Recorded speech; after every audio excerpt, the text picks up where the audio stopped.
Why am I continuously blessed by the universe that things go my way no matter what? Hey, good friends, welcome back. Welcome back. We in our last opportunity to spend time together, we were up to the letter L. We're talking about the power of laughter as we journey through the ABCs of relationships. So now we're up to the letter M. And this is perhaps one of the most profound things that we teach in the academy, because we're going to talk about the three M's. We're going to talk about mindfulness, meditation, and manifestation. And I'm going to do this in a bridge version.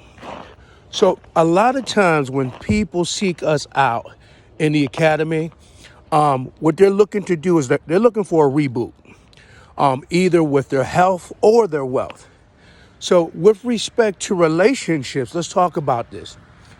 Mindfulness is the ability to not be shackled by trauma from the past, not to be focused about worry and concerns about the future.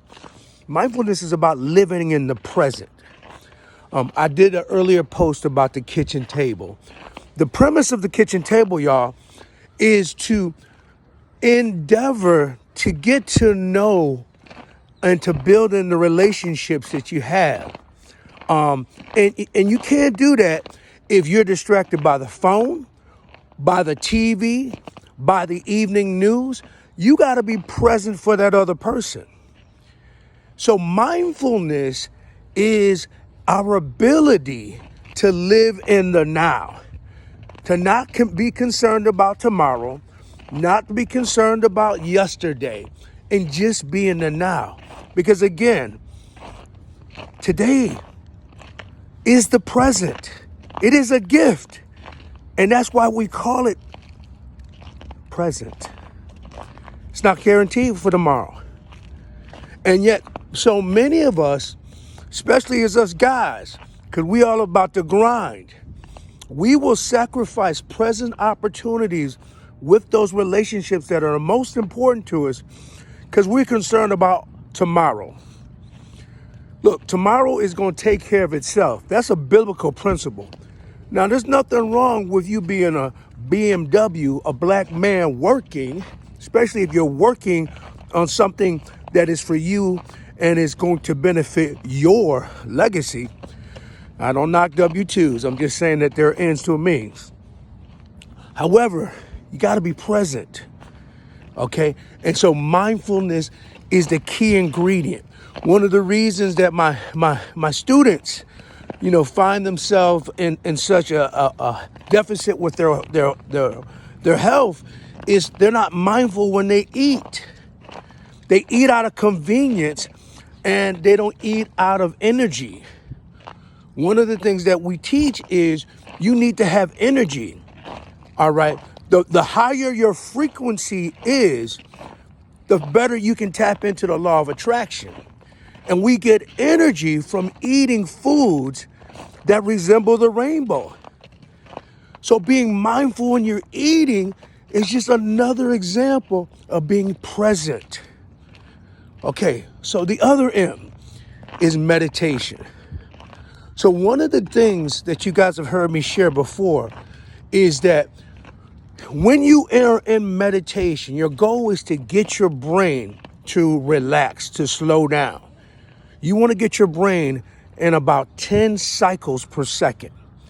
We call that the alpha stage.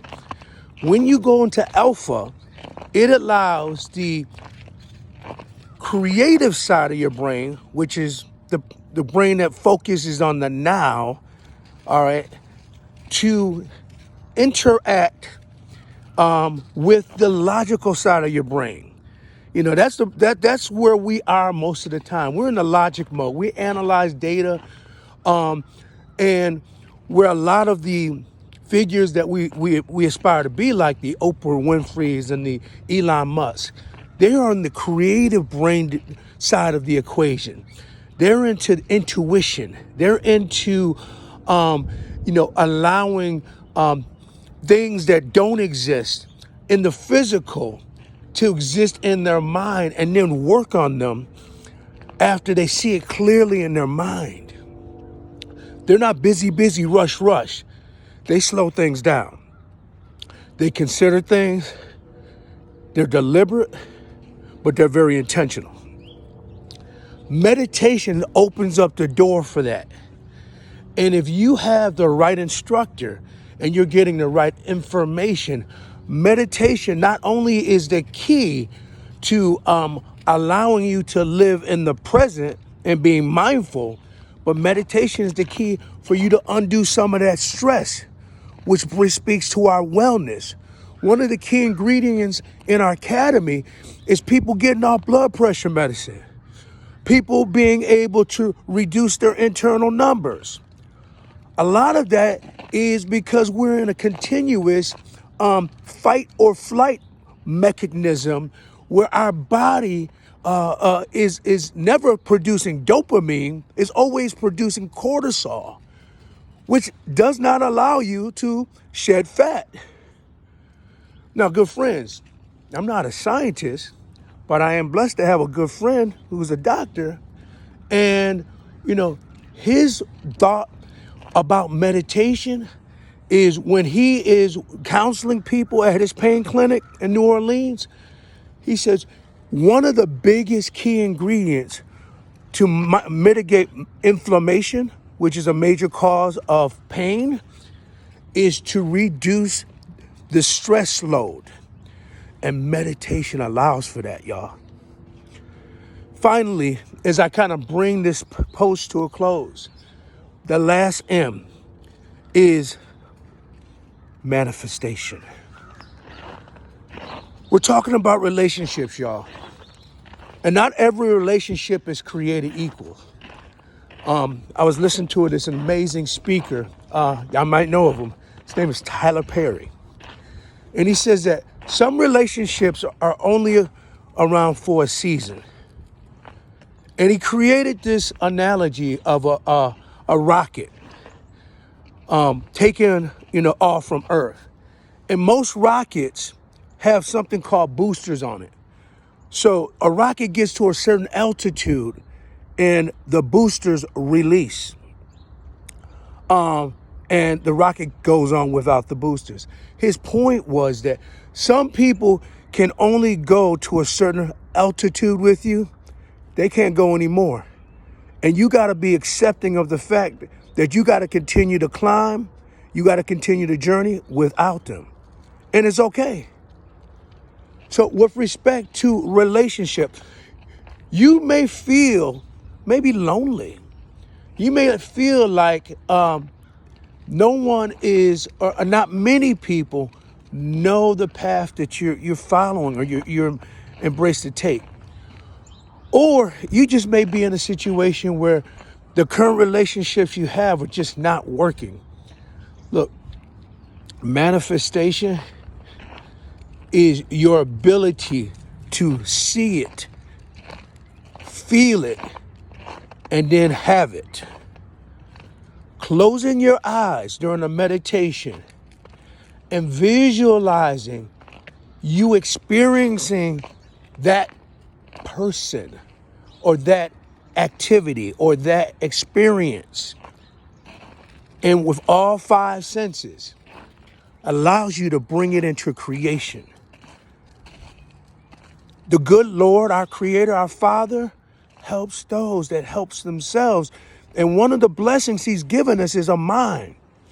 And in our mind, if we can make something so real, we will trick our subconscious. And we will start living and feeling and experiencing things if they are currently in existence. So, good friends, as I bring this to a close, mindfulness, meditation, and manifestations are key ingredients in terms of improving relationships or acquiring new relationships. I bid you the best on this very frigid Saturday, post-birthday edition, I might add. But take care, and God bless each and every one of you. Take care.